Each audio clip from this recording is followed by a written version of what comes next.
Hello friends, welcome to UP exam update. Building material के आज हम लोग ब्रिक चैप्टर को डिस्कस करेंगे। कल आप लोग देखा था कि हम लोगों ने बिल्डिंग स्टोन के बारे में पढ़ा था। तो हम लोग इसी तरीके से रिवाइज करेंगे चैप्टर वाइज। तो आप लोग क्या करिए, चैप्टर को पहले अपने फुल नोट्स से एक बार पढ़ लिया करिए, फिर आकर के यहाँ वीडियो को वॉच किया करिए। तो जिससे क्या होगा, आपकी थियोरी भी कंप्लीट हो जाएगी, प्लस उसके साथ साथ इम्पोर्टेंट क्वेश्चन जो भी प्रीवियस ईयर पूछे गए वो आपका तैयार होता जाएगा। ठीक है, तो हम लोग बिल्डिंग स्टोन के बारे में पढ़ लिए थे। आज हम लोग ब्रिक चैप्टर के बारे में डिस्कस करते हैं। चलिए देखिए, यहाँ से ब्रिक आपका स्टार्ट है। कल हमने बताया था कि टाइप ऑफ स्टोन और वाटर एब्जॉर्प्शन पूछा जाता है कि किस स्टोन की कितनी वाटर एब्जॉर्प्शन क्षमता है। ठीक है, जो एक परफेक्ट जो स्टोन पाई जाती है उसमें कितनी होनी चाहिए। तो ये काफ़ी इंपॉर्टेंट टेबल है, आप लोग याद रखेंगे। चलिए हम लोग आगे बढ़ते हैं, आज ब्रिक चैप्टर के बारे में पढ़ते हैं। देखिए, percentage of various ingredient in good brick earth is as below. जो भी ब्रिक बनाई जाती है उसकी मिट्टी में किस कंस्टिट्यूएंट की या किस घटक की कितनी मात्रा होनी चाहिए वो यहाँ पर टेबल में दिया गया है, याद रखेंगे, काफी इंपॉर्टेंट है। ठीक है, जिसमें सिलिका 50 से 60%, एल्यूमिना 20 से 30%, लाइम 5% के आसपास, फेरिक ऑक्साइड 5 से 6%, मैग्नीशिया 1% से कम, और बाकी वेरी स्मॉल परसेंटेज में CO2, SO3, H2 ये सब चीजें हो जाएंगी। ठीक है, फिर अगला है for checking the length of brick as पर Indian standard how many brick are to be taken into account. ठीक है, मतलब ये है कि जैसे जानते हैं टेस्ट कई प्रकार के होते हैं ब्रिक की, किसी भी मटेरियल का टेस्टिंग होती है। तो अगर लेंथ की टेस्टिंग होती है तो हम लोग लेंथ टेस्टिंग के लिए कितने ब्रिक की जरूरत हमें पड़ती है, तो कम से कम मिनिमम 20 ईंट की जरूरत पड़ती है। 20 ईंटों के द्वारा हम लोग क्या करते हैं, टेस्ट को करते हैं। ठीक, ये भी काफ़ी इंपॉर्टेंट टेबल है। कुछ मटेरियल है उनके यूनिट वेट एग्जाम में काफ़ी बार पूछे जाते हैं। ये आप लोग इतने जो भी मटेरियल यहाँ पर लिखे गए हैं आप लोग बिल्कुल बिल्कुल याद रखेंगे। ठीक है, तो जिसमें देखिए ब्रिक मैसनरी का यूनिट वेट पूछा जाता है, ये kilo newton per metre cube में, याद रखेंगे। ठीक है, तो ब्रिक मैसनरी का 19 से 20 kilo newton per metre cube है। प्लेन सीमेंट कंक्रीट या इसी को PCC बोला जाता है, 22 से 24 है। और RCC का कितना है, 24 से 25 है। ठीक, तो ये देखिए काफी एग्जाम में पूछा गया है, तो आप लोग इसको पूरा एकदम याद रखेंगे, क्योंकि आप जनरली कोई एग्जाम देने जाएंगे यहाँ से क्वेश्चन आपको मिल जाएगा। नेक्स्ट लाइमस्टोन का 17 से 18, सीमेंट मोर्टार का 20 से 21, स्टील का 78 से 80, बिटुमेन का 10 से 11 और सीमेंट का 14.4 kilo newton per metre cube. ठीक है, next king closer are related to, king closer किस चीज से रिलेटेड है, क्वेश्चन पूछा गया तो ब्रिक मैसनरी से रिलेटेड है। Next the water absorption of good brick should not be more than 15% of its dry weight. मतलब एक जो अच्छी ईट होनी होनी ब्रिक की जो मिट्टी होती है, गुड ब्रिक होता है, सॉरी गुड ब्रिक जो है वो 15% से ज्यादा अपने ड्राई वेट का वाटर एब्जॉर्ब नहीं करना चाहिए। ठीक, फिर अगला है number of modular bricks required for 1 metre cube of brick masonry are 500। ठीक है, 1 मीटर क्यूब में कितने ईंट की जरूरत होती है, 500 ईंटों की जरूरत होती है। ठीक है, अब देखिए कुछ कंस्टिट्यूएंट और इनके फंक्शंस क्या हैं, जो कंस्टिट्यूएंट पाए जाते हैं उनके क्या क्या फंक्शंस हैं ब्रिक अर्थ में। देखिए, सिलिका 50 से 60% होता है, जैसे कि ऊपर बताया गया। ये काम क्या करता है, ये काफी एग्जाम में ये भी पूछा जाता है, इनके फंक्शन क्या होते हैं। तो यहाँ पर देखिए हम इस तरीके से लिखें, अभी देखिए पूरा थियरी फॉर्म में अगर आपको दे देते हैं तो आप कंफ्यूज हो जाते हैं। जब कीवर्ड आपके दिमाग में रहेगा तो आप एग्जाम देने जाते हैं तो कीवर्ड वहां पर दिया रहता है, तुरंत कीवर्ड से आपका समय भी बचता है और याद करने में भी आसानी होता है। ठीक है, तो सिलिका क्या करता है, देखिए provide strength, hardness and durability of brick. ठीक है, सिलिका का क्या काम है, स्ट्रेंथ भी प्रोवाइड करता है, हार्डनेस भी प्रोवाइड करता है, और ड्यूरेबिलिटी मतलब ज्यादा समय तक ब्रिक हमारी ड्यूरेबल रहेगी। एल्यूमिना का काम क्या होता है, 20 से 30% होता है, इम्पार्ट्स प्लास्टिसिटी टू ब्रिक। ठीक है, ये क्या करता है, ब्रिक को प्लास्टिसिटी देता है। प्लास्टिसिटी का अर्थ ये है कि जैसे जब हम लोग मिट्टी बनाते हैं ब्रिक बनाने के लिए, तो उस मिट्टी को हम चाहे जिस शेप में ढाल सकते हैं तो उसी को प्लास्टिसिटी कहते हैं। तो चाहे जिस शेप में ढाल सकते हैं, किसके वजह से, एल्यूमिना उसमें होती है 20 से 30%, इसी वजह से। ठीक है, lime, lime approx equal to 5%। ठीक है, वर्क्स एज फ्लक्स, इसका क्या काम होता है, देखिए causes silica to fuse during burning and binding particles together, ठीक है। इसका क्या काम है, ये सिलिका को इजीली बर्न कर देता है और उसके साथ साथ जो भी पार्टिकल है उनको एक साथ बाइंडिंग का काम करता है लाइन, ठीक है। मैग्नीशिया का काम क्या होता है, imparts yellow tint to brick, brick में क्या करता है, येलो कलर ये देता है, ठीक। आयरन ऑक्साइड क्या करता है, provide red colour and improves इम्परमेबिलिटी and durability, ठीक। आयरन ऑक्साइड क्या करता है, ये ब्रिक का कलर रेड कलर किसकी वजह से होता है, आयरन ऑक्साइड की वजह से होता है, ठीक है। और ये एक काम और इसका, ये काफी एग्जाम में पूछा गया है, इम्परेबिलिटी भी ये बढ़ाता है, ठीक है। इम्परेबल मतलब ब्रिक आपको आपकी हो जाती है आयरन ऑक्साइड की वजह से, ये भी एग्जाम में काफी बार पूछा गया है। अब अगला है देखिए, ये SSC JEE और यूपी ट्रिपल एससी में भी यहाँ से क्वेश्चन आए हुए हैं, टाइप ऑफ ब्रिक और उसकी कंप्रेसिव स्ट्रेंथ और वाटर एब्जॉर्प्शन आफ्टर 24 आवर, ठीक। तो पहला देखिए common building bricks, second common building bricks का पूछा, third class bricks, second class brick और फर्स्ट क्लास ब्रिक का पूछा जाता है, ठीक है। तो इसका जो कंप्रेसिव स्ट्रेंथ है फर्स्ट क्लास का हम नीचे चालू करते हैं क्योंकि फर्स्ट सेकंड थर्ड इजी हो जाएगा आपको याद करने में। सबसे पहले 10.5 है, फिर 7 है, फिर 5 है, फिर 3.5 है, ठीक। फर्स्ट क्लास ब्रिक का 10.5, सेकंड क्लास का 7, थर्ड का 5 और कॉमन बिल्डिंग ब्रिक्स का 3.5। इसी तरीके से इसकी वाटर एब्जॉर्प्शन है, ये देखिए 24 आवर के बाद, ठीक है, 24 आवर के बाद। तो फर्स्ट क्लास का 20 है, फिर 22 है, फिर 23 है, फिर 25 है, ठीक है। इसमें हल्का सा एक आध पॉइंट में आगे वेरिएशन कहीं कहीं बुकों में देता है, लेकिन ये एग्जैक्ट डेटा एग्जाम की डेटा है, इस वजह से हमने इस चीज को यहाँ पर दिया हुआ है। नेक्स्ट है strength based classification of brick is made on the basis of, IS code क्या है, IS 3102, ठीक है, IS कोड है स्ट्रेंथ का ब्रिक के। फिर अगला है the standard size of masonry brick is 19 centimetre गुड़े 19 सेंटीमीटर, सॉरी गुड़े 9 सेंटीमीटर गुड़े 9 सेंटीमीटर, ठीक है। ये एक्चुअल साइज होती है ब्रिक की, विदाउट मोटार होती है, ठीक है। जब उसी में मोटार 1 सेंटीमीटर जुड़ जाता है तो उसे नॉमिनल साइज बोला जाता है, देखिए यहाँ पर इसे लिखा गया है विद मोटार, ठीक। अब ये पूछा जाता है 3 साइज होते हैं, देखिए एक स्टैंडर्ड साइज होती है या एक्चुअल साइज होती है ब्रिक की जो कि 19 गुड़े 9 गुड़े 9 सेंटीमीटर का, और एक नॉमिनल साइज होती है मोटार के बाद की। तो मोटार की साइज को 1 सेंटीमीटर हम लोग ऐड करके चलते हैं,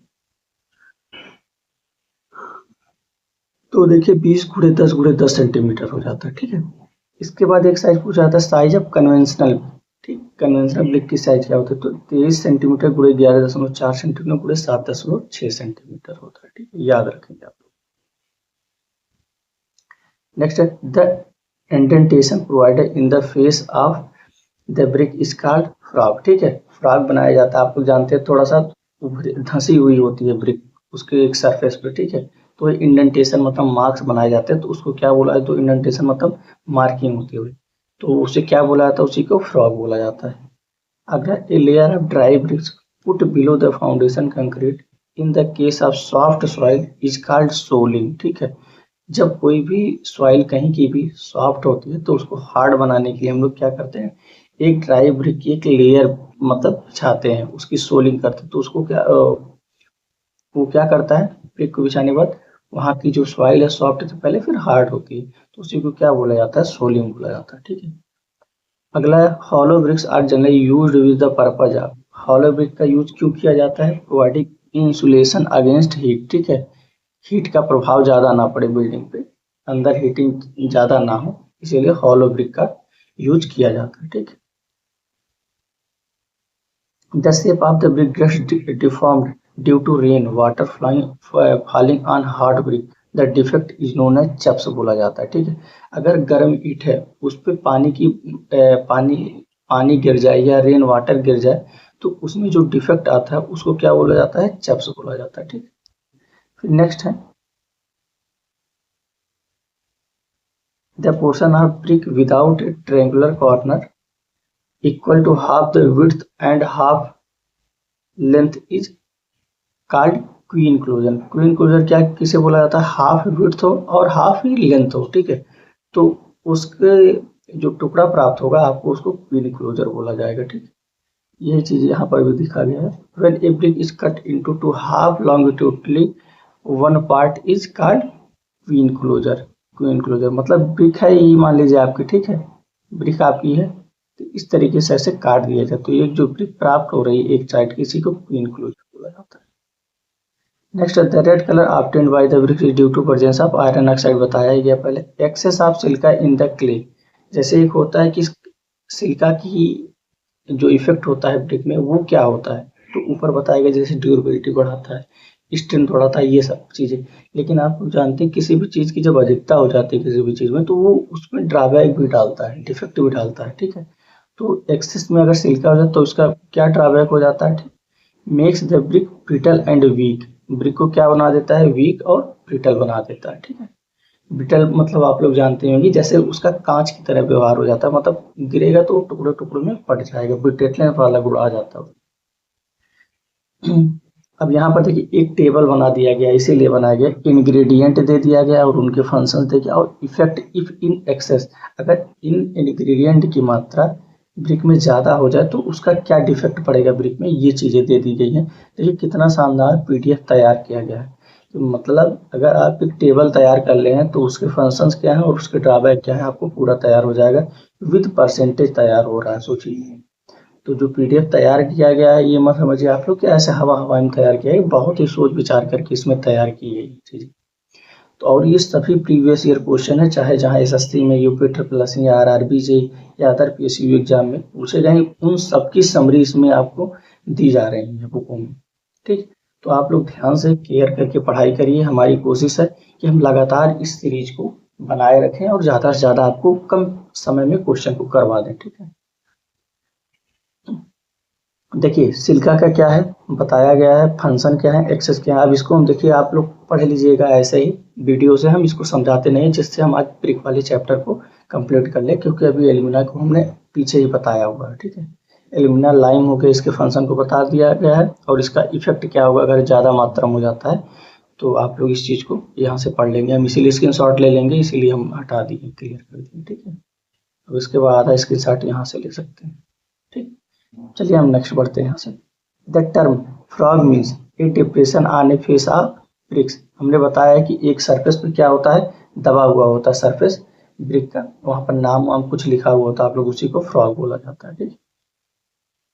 नेक्स्ट है a pug mill is use for tempering brick earth, ठीक है। टेम्परिंग के लिए क्या किसका यूज किया जाता है, पग मिल का यूज किया जाता है, ठीक है। फिर अगला आता है ए bull knows brick is not use in arches, arches में बुलनॉक ब्रिक का यूज नहीं किया जाए। बुलनॉक में क्या होता है ना, ये मान लीजिए ये आपकी ब्रिक है, इसके कार्नर को राउंड अप कर दिया जाता है, ऐसे राउंड अप कर दिया जाता है। किसी को बुलनॉज बुल की तरह देखिए इसकी जो है एक साइड हो जाता है एक हिस्सा, किसी को बुलनॉज ब्रिक किया जाता है जिसका यूज आर्चेज में नहीं किया जाता है, ठीक है। इसका यूज ज्यादातर डेकोरेटिव पर्पज के लिए किया जाता है बुलनॉज ब्रिक का, ठीक। Which of the following is the correct reason for soaking the brick in water before it use, ठीक। जैसे आप लोग सोकिंग मतलब जानते हैं क्या होता है, पानी में भिगाना ब्रिक को। आप लोग जानते हैं कि जब चिनाई कहीं की जाती है तो वहां पर ईंट जो होता है उसको पहले भिगा दिया जाता है, तो वही कह रहा है कि क्या रीजन है आखिर ईंट को पहले भिगाया जाता है, तो देखिए क्या रीजन होता है, आगे लिखा गया है, for preventing absorption of moisture from mortar by brick, ठीक है।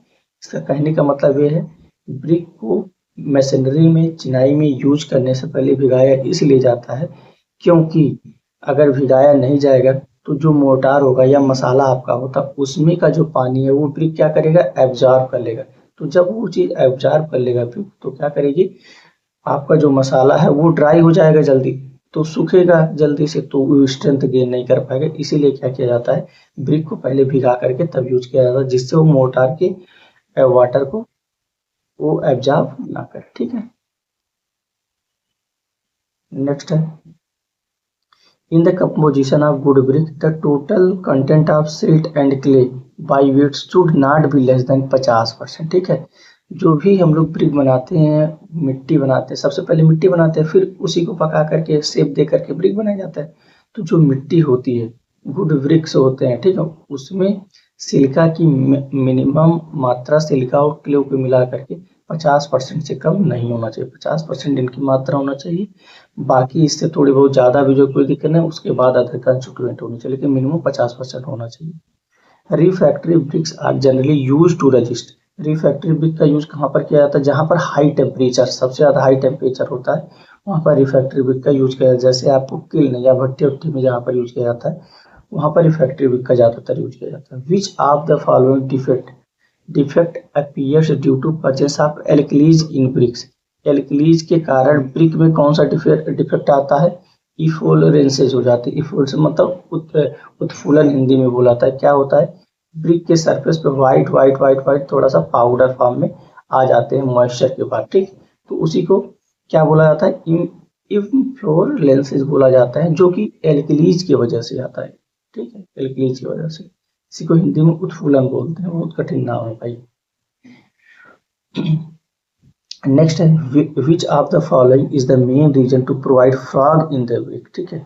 आप देखिए ब्रिक में जो फ्रॉग बनाया उसका क्या रीजन होता है? ऐसे ही कोई चीज थोड़ी कर दिया जाता है। तो फ्रॉग बनाने का एक रीजन होता है फ्रॉम कीड joint between brick and mortar. क्या हो? फ्रॉग बनाने का मेन रीजन ये होता है, जैसे जानते हैं हम लोग जब चिनाई करते हैं ऊपर एक के ऊपर एक ब्रिक ऐसे चिनाई करते जाते हैं, तो यहाँ पर जब फ्रॉग बना रहता है तो यहाँ पर मसाला भरा जाता है, तो इसके मसाले से ये वाली चिनाई की बॉन्डिंग हो जाती है अच्छे से, ठीक है, एक दूसरे से ब्रिक बंध जाती है। इसीलिए हम लोग क्या करते हैं, उसके एक सरफेस पे फ्रॉग बना देते हैं। और जो फ्रॉग वाला सरफेस होता है वो देखिए ऊपर होता है, न कि नीचे होता है, ठीक है। तभी तो उसमें मोटार भरेंगे, तभी तो ज्वाइंट बन पाएगा। नेक्स्ट है the water absorption expressed in percentage for burnt clay perforated brick should not be more than 15%, ठीक है। वाटर परफोरेटेड ब्रिक का वाटर एब्जॉर्प्शन कितने ज्यादा नहीं होना चाहिए? 15% से नहीं होना चाहिए ज्यादा, ठीक है। परफोरेटेड ब्रिक है। Which of the following is the most important characteristic of the alumina in the brick work. Alumina का मेन सबसे काम क्या होता है? Maintain plasticity. हमने आपको बताया प्लास्टिसिटी की वजह से ही जो भी शेप आप देना चाह रहे हैं उसको वो शेप दे देते हैं ब्रिक के। नेक्स्ट है which of the following type of stone is used in rubble masonry. Rubble masonry में हमने बताया था कौन सा स्टोन यूज किया जाता है? हार्ड यूज किया जाता है, और एसलन मैसनरी में सॉफ्ट स्टोन का यूज किया जाता है, ठीक है। सॉफ्ट वाली में सॉफ्ट जो आपका स्टोन होता है वो एसलर में यूज किया जाता है, और एसलर में जो भी स्टोन यूज किया जाता है सॉफ्ट स्टोन, उसकी अच्छे तरीके से शेप साइज और ड्रेसिंग हुई रहती है। जबकि रबल में आप लोग जानते हैं कि ड्रेसिंग बिना आपके जो स्टोन होते हैं हार्ड स्टोन होते हैं उनको यूज किया जाता है, क्योंकि हार्ड स्टोन को ड्रेसिंग करने में ज़्यादा समय खर्च ये सभी चीज़ें लगती हैं, ठीक है। तो इस वजह से हार्ड स्टोन को बिना ही ज़्यादा ड्रेसिंग वसिंग किए आपको रबल मशीन में यूज कर दिया जाता है, ठीक है। Which of the following is burnt in the half-man kiln during the process of manufacturing, ठीक है। तो हाफ मैन किल्न में प्रोसेस किस चीज का किया जाता है? ब्रिक के मैन्युफैक्चरिंग का काम किया जाता है, ठीक है। नेक्स्ट है as per the IS 2185 part 1 2005 what is the minimum average compressive strength for open and close cavity load bearing machinery unit, ठीक है। कैविटी लोड बियरिंग मशीनरी की कितनी मिनिमम कंप्रेसिव स्ट्रेंथ होनी चाहिए? 3.5 न्यूटन पर mm स्क्वायर होती है Indian standard 2185 के अनुसार, ठीक है। इसी तरीके से कुछ IS कोड लिखे गए हैं, एग्जाम में पूछे जा सकते हैं, तो इसलिए आप लोग देख लीजिए। IS कोड 1464 इसका जो है clay ridge and ceiling tile specification दिया गया है। Indian standard 6165 dimension of special shape of clay brick का दिया गया है। इंडियन स्टैंडर्ड 3951 में hollow clay tiles for floor and roof के लिए दिया गया है। और 34 sector PVC asbestos to 8th floor tiles, ठीक है। ये इंडियन स्टैंडर्ड कोड है, इसको आप लोग याद रखेंगे, जनरली ऐसे पूछ लिया जाता है। इसमें हालांकि ज़्यादा इंपॉर्टेंट IS कोड है नहीं, केवल एक ही है 3951, ये हालो वाला ही है, बहुत ज़्यादा इंपॉर्टेंट है 3951 वाले, यही आप लोग ज़्यादातर ध्यान रखेंगे, बाकी और तीनों इंपॉर्टेंट उतने नहीं। Water absorption for class A type of roof tile, ये काफी पूछा गया है, 14 से 19%, ठीक है, 14 से 19% लिया जाता है, एग्जाम में पूछा गया। What is the standard size of would specimen for testing durability, ठीक है। वुड की भी टेस्टिंग होती है, जानते हैं हम लोग टिम्बर में से वुड पढ़ते हैं, क्योंकि वुड के भी द्वारा कई जो भी चीजें कंपोनेंट है वो तैयार की जाती है, ठीक है। तो उसके टेस्टिंग होती है कि ड्यूरेबिलिटी की टेस्टिंग के लिए 600 गुणे 50 गुणे 50 mm का हम क्या करते हैं साइज का स्पेसिमेन लेते हैं, ठीक है। Timber are classified based upon observation as of, ठीक है। देखिए लाइफ ऑफ क्लासिफिकेशन के अनुसार क्लासिफिकेशन के अनुसार टिम्बर का यहाँ पर किया गया है। देखिए एवरेज लाइफ उसकी कितनी है और वो किस प्रकार की टिम्बर है आपकी, ठीक है। तो देखिए high durable timber, moderate durable और लो ड्यूरेबल, ठीक है। अब देखिए एवरेज लाइफ अगर देखा जाए 120 मंथ से ज़्यादा है तो उसको हाई ड्यूरेबल बोला जाएगा, और अगर 120 मंथ से लेकर के, ठीक है, 60 मंथ के बीच में है तो उसको मॉडरेट बोला जाएगा ड्यूरेबिलिटी, और अगर 60 मंथ से कम है, ठीक है, तो उसको क्या बोला जाए, लो ड्यूरेबल टिम्बर बोला जाएगा, ठीक है। अब देखिए इसको आप ईयर में कन्वर्ट कर लीजिए, ठीक है। एक साल में कितना महीना होता है, 12 महीना होता है, ठीक है। तो अगर 5 साल से कम है, ठीक है, तो लो ड्यूरेबल, 5 से 10 साल के बीच में है, ठीक है, तो मॉडरेट, और 10 से अधिक है तो आपका हाई ड्यूरेबल हो जाएगा, ठीक है। अगला है what should be the upper limit of water absorption of a burnt clay building brick up to class 12.5 as per IS code 1077/1992 when emerged in cold water for a duration of 24 hour, ठीक है। Cold water में अगर 24 घंटे के लिए किसी भी brick को मतलब डुबाया जाए, ठीक है, तो जो वाटर उसकी एब्जॉर्प्शन है कितनी होनी चाहिए, 20% ऑफ इट्स ड्राई वॉल्यूम, 20% से ज़्यादा नहीं होना चाहिए। क्लास अप टू कहाँ तक, 12.5 तक, ठीक। अगला है the minimum average compressive strength of common burnt clay brick of class 3.5 as per 1077, तो कितना होना चाहिए, 3.5 न्यूटन पर mm² होना चाहिए। यही पर क्लास 3.5 का same to same data newton per mm² में। According to 1077, the average compressive strength of burnt clay brick with class designation 15 is 15 हो जाएगा, ठीक है। जो डेजिग्नेशन होता है वही आपका उसकी स्ट्रेंथ को बताता है। नेक्स्ट है देखिए, according to IS code 654/1992 maximum water absorption percentage of class AA type Mangalore pattern tiles कितना होना चाहिए, 18%। ये भी काफ़ी एग्जाम में पूछा गया है कि मैंगलोर पैटर्न टाइल्स का water absorption class A type इसी को बोला जाता है, ठीक है। मैंगलोर को ही क्लास A टाइप का बोला, तो कितनी होनी चाहिए, 18% होनी चाहिए, ठीक। नेक्स्ट है देखिए, एज पर IS कोड 654/1962, इसमें दो हैं, ठीक है। मैक्सिमम वाटर एब्जॉर्प्शन जब क्लास AA दे देगा तो 18%, जब केवल क्लास A देगा तो 20% हो जाएगा वाटर एब्जॉर्प्शन, ठीक। नेक्स्ट है according to 2180/1962 what is the minimum bulk density of heavy duty burnt clay brick. Heavy duty burnt clay brick की जो बल्क डेंसिटी होती है कितनी होती है, 2.5 ग्राम पर सेंटीमीटर क्यूब होती है, ठीक। To prevent bricks from defect such as shrinkage and warping which major ingredient is added in the mix during its preparation, ठीक है। देखिए सिलिका को ऐड किया जाता है किसके डिफेक्ट से बचने के लिए या रोकने के लिए, ठीक है, श्रिंकेज और वार्पिंग के डिफेक्ट को रोकने के लिए, ठीक है। Fly ash is a by product of coal. Fly ash किससे बनता है, कोल के द्वारा बनाया जाता है, ठीक। नेक्स्ट है based on their physical and mechanical properties clay bricks are classified into 4 classes, ठीक है। 4 क्लासेस में हम लोग बांटा जाता है ब्रिक को।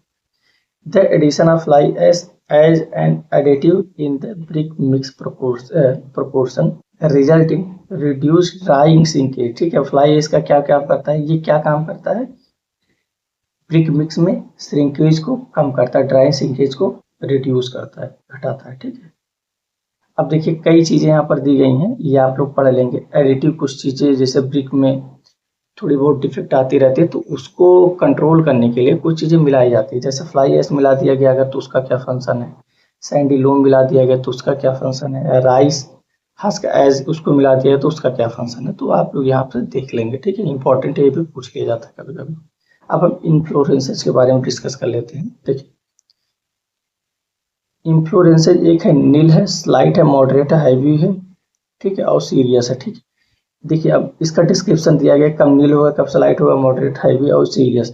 डिपॉजिट ऑफ इन्फ्लोरेंसेज इज इम्परसेप्टिबल, ठीक है। नील अगर कुछ भी नहीं दिख रहा है हमें ब्रिक की सरफेस में तो नील है, सिंपल सी बात है। अब अगर देखिए डिपॉजिट ऑफ साल्ट, तो क्या करता है, वही व्हाइट फॉर्म में साल्ट आपके जमा हो जाते हैं ब्रिक के सरफेस के ऊपर, ठीक है। तो यहाँ पर दिया है कि deposit of salt less than 10% of brick area is covered. मान लीजिए ब्रिक है, ब्रिक के 10% एरिया पर ही अगर केवल आपका क्या हुआ है, वो साल्ट जमा हुआ है व्हाइट कलर का, तो उसको क्या बोला जाता है, स्लाइट इन्फ्लोरेंसेज बोला जाएगा, ठीक है। ये मतलब बहुत ही हल्का क्या है, उत्फुलन है। अगर यही एरिया 10 से 50% हो जाए, मतलब और ज़्यादा एरिया में हो जाए, देखिए 10 से 50 आप एक्सपोर्ट एरिया आप भी, but not showing powder and flying आप सरफेस, ठीक है। अगर 10 से 50% हो जाए तो मॉडरेट बोला जाएगा। अब अगर 50% से ज़्यादा हो जाए, ठीक है, तो उसको हैवी बोला जाएगा। अब अगर बहुत ज़्यादा हो जाए, ठीक है, heavy deposit of salt showing powder and flagging of surface, तो उसको बहुत ही सीरियस बोला जाएगा, ठीक है। याद रखेंगे, काफी एग्जाम में पूछा गया है आपसे क्वेश्चन, और पूछा जाता भी है। नेक्स्ट आता है temperature at which vitrification of low melting clay brick occur at a temperature of 900 से 1100 डिग्री सेंटीग्रेड, ठीक है। टेम्परेचर कितना रखा जाता है लो मेल्टिंग क्ले ब्रिक के लिए, 900 से 1100 डिग्री सेंटीग्रेड रखा जाता है, ठीक। अगला है reinforce brickwork offers comparatively better earthquake resistance based on it's structural action, ठीक है। रेनफोर्समेंट ब्रिक वर्क क्यों किया जाता है, अर्थक्वेक रेजिस्टेंस की वजह से, अर्थक्वेक रेजिस्टेंस की वजह से। ये किस तरीके से बिहेव करता है, स्ट्रक्चरल एक्शन के तरह बिहेव करता है, ठीक। In case of absorption test of burnt clay building bricks as per 3495, ठीक है, bricks shall be soaked in cold water for a duration of 24 hour, ठीक है। जब हम लोग वाटर एब्जॉर्प्शन टेस्ट करते हैं तो ब्रिक को जो आप कितने समय के लिए भिगाते हैं, 24 घंटे के लिए डुबा करके हम रखते हैं, ठीक। नेक्स्ट टाइप ऑफ ब्रिक और साइज क्या होता है, हम एक बार पहले ही डिस्कस कर चुके हैं। मॉड्यूलर या स्टैंडर्ड साइज ये होता है, नॉन मॉड्यूलर साइज 23x11 या ये हो जाएगा 23x11 हो जाएगा, ठीक है। अब हम देखिए सीमेंट और लाइम और मोटार पर आ गए हैं, तो हम लोग आज बस इतना ही रखते हैं। आपका ब्रिक चैप्टर भी देखिए कंप्लीट हो गया।